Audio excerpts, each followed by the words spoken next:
ഭരണശ്രേഷ്ഠൻ എന്നാണ് അർത്ഥമാക്കുന്നത്.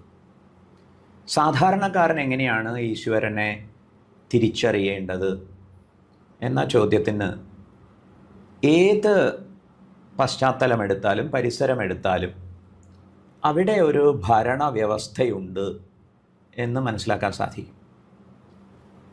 ഒരു ജനാധിപത്യ വ്യവസ്ഥ അനുസരിച്ചാണെങ്കിൽ പഞ്ചായത്ത് മെമ്പർ നേതൃത്വം വഹിക്കുന്നു, കോർപ്പറേഷനിൽ മേയർ, ഇങ്ങനെയൊക്കെ ഒരു ഭരണ സംവിധാനം എല്ലാവർക്കും പരിചയമുണ്ട്.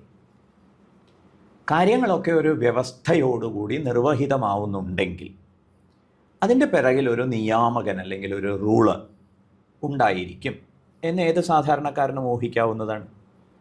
അപ്പം ആ നിലയിൽ സകല പ്രപഞ്ചങ്ങളെയും ഭരിക്കുന്ന ഒരു പ്രഭുവിനെയാണ് ഈശ്വരൻ എന്ന് വിശേഷിപ്പിക്കുന്നത്. അങ്ങനെയാണ് ഈശ്വരനെ പരിചയപ്പെടേണ്ടത്.